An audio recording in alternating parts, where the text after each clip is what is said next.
learned a lot with the injury, and I know it's out there obviously now that OG is gonna miss the rest of the season with the surgery. And needless to say, it's been a long couple of days for everybody. It's been very hard for him, hard for all of us. But that's the beauty of this team and this program is the support that they have for one another, and very proud of them with that. And so not only are they getting ready for a game, but they're being there for their teammate that is going to go through something that he's never been through before. So we feel really good about everything that we've learned to this point as he gets ready to prepare for surgery. And like I said earlier today, that if everything goes as expected, he'll have 100% recovery from it. And but in the meantime, getting his spirit to continue to understand this is just part of life, and it's an unfortunate part. But he's got a very strong faith. He's got a great spirit. He's quiet at times, but very, very smart, very introspective. And again, that faith is what that any of us would call on at this point in time when you're dealing with this type of situation. So we want to help him every possible way that we can. And I really have no more update on what our next step will be with him other than what we put out today. So as far as this game, I don't know if we'll have Juwan Morgan. If I'm saying something up here, I would say it would be doubtful, though it's possible, when tomorrow gets here, but I would say it would be doubtful. And we just got to continue to figure out ways. And I will say this, that we need 17,000 very strong sixth men tomorrow.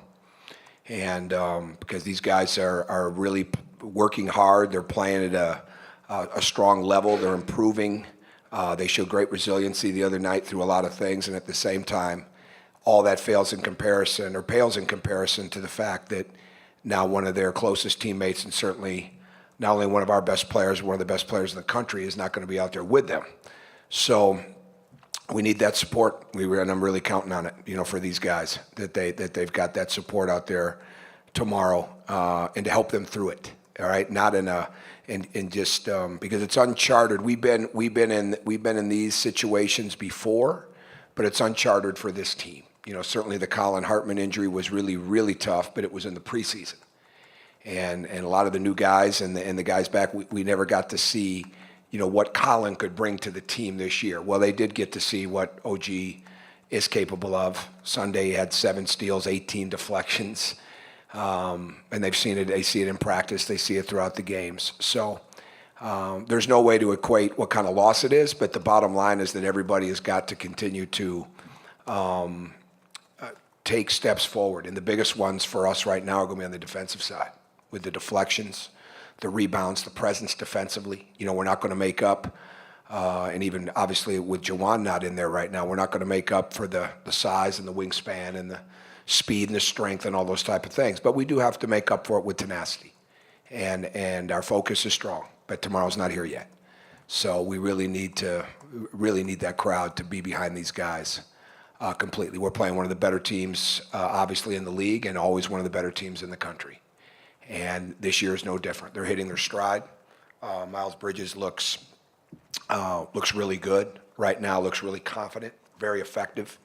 Their freshmen have really grown up. I mean, getting a chance to see those guys out on the court in Honolulu like we did in November, and now to see how many of them they're getting so much better because they've been able to play so many minutes together. You can see that in them, and they're deep, and they really don't have a great drop off when they go to the bench. They're playing with great speed. They never get bored with what they're trying to execute. They're one of the more physical teams in the country with their ability to screen, post, rebound the ball. And it is a Michigan State team that we have a ton of respect for. And we've got to figure out our way tomorrow. That's the most important thing. We just got to figure out our way, a lot like we did on Wednesday night. But, now not having OG is definitive. And like I said, the Juwan thing is not clear yet. So here we are. Saturday will be here before we know it. And Everybody, like I said the other night, the youngest team or third youngest team in the league got a little bit older that night. They've got to get a little bit older every day now, a little bit quicker than what we would have hoped. So, go ahead. You mentioned the other night the tears in the locker room. You mentioned the need to rally around OG. How much do you kind of monitor morale at this time? Oh, I think morale's really high. I mean, there's different things going on. They know they've got to be focused. But it's like anything else. Emotion has got there's a limit to it, right? And you can't win games on emotion. You can't play the game just on emotion. There's a whole different level of feeling for him. And the locker room after the game was extremely difficult. And it's been difficult the last couple of days. And very difficult. And not for, what are we going to do? It's not like that. I mean, it's really not. We have our coaches meetings, and we do all that stuff, but it's not like that with the players. I mean, they know that one of their guys that they're very, very close to, he is absolutely one of the guys. And now he's not going to get a chance to play like that. So you monitor it, but at the bottom line is we've got to do everything we can do to keep our team focused, and at the same time, I don't have any worry about how empathetic they are for him or how empathetic all of us are. And there's been such a level of support. I just walked upstairs after our meeting and see all these texts. I mean, there's so much support, for him. And that says a lot about him. It says a lot about them, with the way that they operate as a program. It says a ton about him, and it says a ton about the people that care about what he does. But we've got to do a great job of staying task at hand, and at the same time do everything we can do as we go through this period to help him. Do roles change, maybe specifically with Mick Roberts? I'm not going to get into specifics on anything because it's just got to get worked through. The other night was one of those type of games too. So I don't have great answers for you on that. The bottom line is you're trying to develop a team every day that can be better and that get better every day. I think we've been getting better the last couple weeks. And I think we've gotten better. We didn't practice yesterday. We did walkthroughs and things of that nature. But I think we're getting better, and that's the bottom line. Let's see where it takes us. But I can't get into and be able to say, well, this guy's going to definitely do this guy's going to do that. Everybody that plays needs to do the very best job they can do at making the game simpler for the other guy. And then really, we've got to continue to pick up our defense and our rebounding. And OG is a threat to score at the rim. He's a threat to score on the break. He's obviously a threat to score, from about anywhere when he puts that ball down on the ground and puts that shoulder down. And his three-point shooting wasn't great, but it's certainly something that we look to. But we've got to make sure that we do everything we can do defensively, because there's no question you lose a guy like that who's arguably one of the most versatile defenders in the country, if not the most versatile. I mean, I haven't seen everybody, so I'm never going to put him in a definitive place, but I'd be shocked if he's not one of the most versatile. And we'll miss that. It's kind of a weird question, and maybe the answer. This is a first? This is a first for you? No, definitely not. Yeah. Do you draw a line between like James and OG and Colin and worry about it becoming something that just kind of they're doing to their bodies that's making them susceptible to this? Do you look at that, or is it just kind of one of those like it happens sometimes and this is just kind of a weird rash up? Well, I'm no doctor, obviously, but I mean they're all different situations, and so no, I mean I don't think there's anything you look at. I mean I don't even know how you would quantify that. So I'm certainly not educated enough to even remotely give an answer to that, other than that, like I said, they all look like different situations to me. Just unfortunate situations. I didn't see Priller at Penn State. What's his status? Tim Priller's situation is this. He is in the midst of a double major. And in the midst of that double major, we've run into a eligibility issue on progress towards degree, which we're working through. And so right now he cannot play and he cannot travel, even though he can be on the bench. But we're working through it. It's been going on for a little bit here. And it's unique. I mean, he's got so many credits, but at the same time, it's a progress towards degree situation. So because we're in the midst of it, there's really not been much more to add to it, but he's not available to us right now. Can you practice through that? Yes, he can practice through it. He can't dress or travel. He can dress at home. Yeah, he can dress at home, but he can't travel. No, but I mean, I'm not sure. We're in the process of that. We're in the actually in the appeal process of that. So we've got to see where it leads us.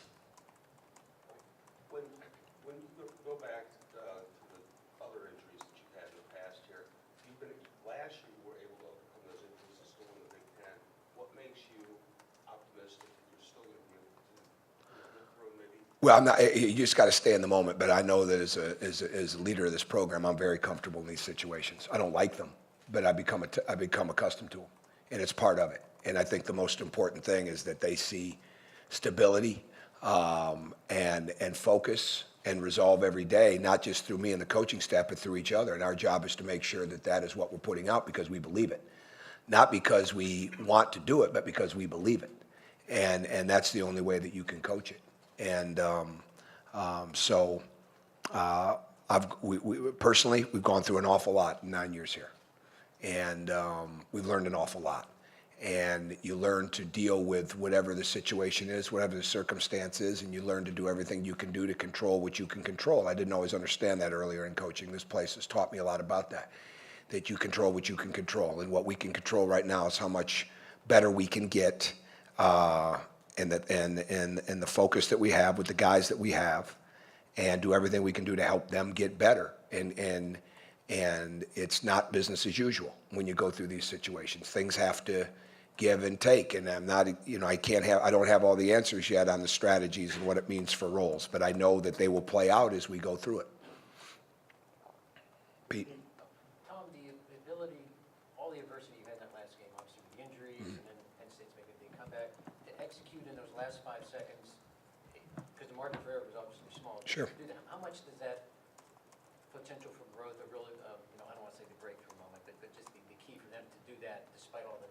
Well, I don't think you ever find what the breakthrough moments were till you look back at the end of the year. And you can think they might be, but they always manifest themselves based on where they go from there, right?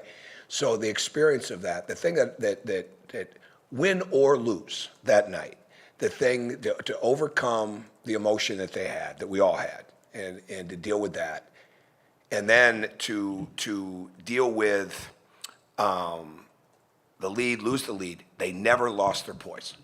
They never lost their poise. They never flinched, and that was a great sign, right? That was a great sign of a team getting better. Now, what's that mean tomorrow? I have no idea, right? But that night that we took those steps, and then the end of the game, they executed it perfectly. So we didn't execute our press offense as well as we needed to. We didn't cut to get the ball. We missed a couple of free throws. We missed a couple of shots. We took the first pass, which was really a decoy to get to the next pass, in the press offense. We rushed a little bit. So there, yes, we lost our poise a little bit, but we never panicked even when that happened. So, you hope that that's something that they can carry with them and we move forward on. Not asking specifically about his role, but I think Zach has ticked up a little bit in terms of minutes per game in conference play. Just how have you seen him grow this year? I know you talked about it being a confidence thing for him early on. Yeah, I mean, you saw the other night with the hustle that he plays with, and when he plays like that, and he's attacking and confident. And I thought the shot that he took in the corner was down. I mean, the 2 shots that he took last week against Rutgers, he comes right in off the bench at the end of the half, knocks that down. I'm not sure he'd have taken that shot 2-3 weeks ago. So that's where growth is, right there. But the bottom line is he's tenacious, and he can do a lot of different things for us, and he needs to believe that, and that's the most important thing. We see him as a very good player. I mean, going all the way back to the Hope College game, putting him in the starting lineup.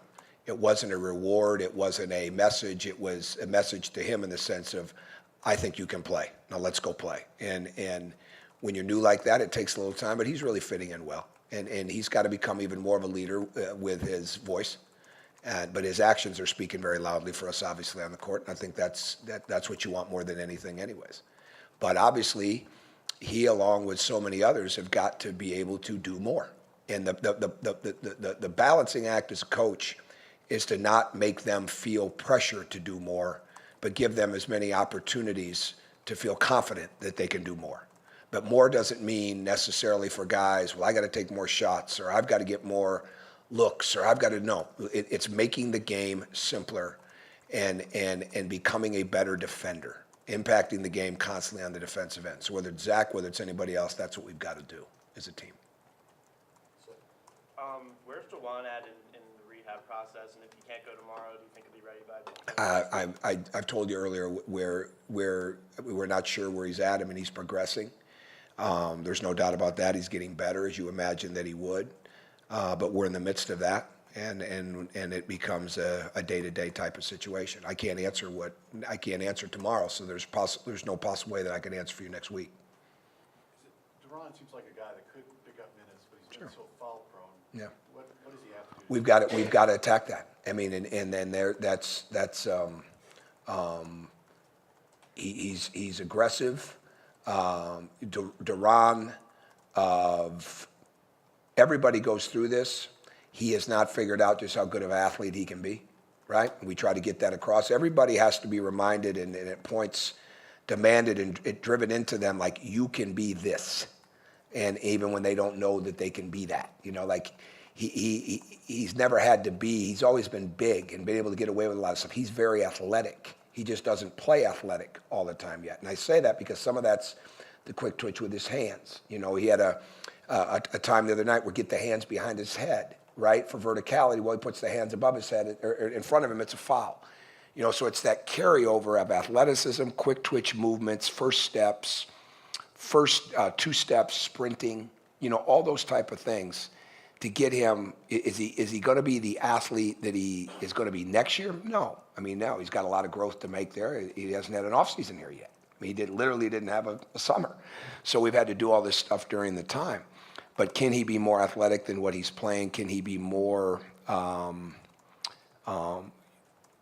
there's a lot going on for him, right? I mean, he's learning a lot all the time. What we want him to do is just make sure that he understands that first step, those arms out, on both offense and defense. And I don't want to put pressure on him. Like, we have to have you on the floor, right? Like, it's better when you're on the floor for us. Not necessarily for 40 minutes, obviously, but through the game. So really trying to help him get to that point. But I would say this, he's made a ton of progress, all right, for the 2 months leading up into January. And I have no doubt that he's going to continue to make that kind of progress moving forward. I mean, he shows it. But it is something we have to continue to work through. There's no question about that. Go ahead. Anybody? Just, Juwan, is it like a foot, or is it an ankle, or like what's the? It's his foot.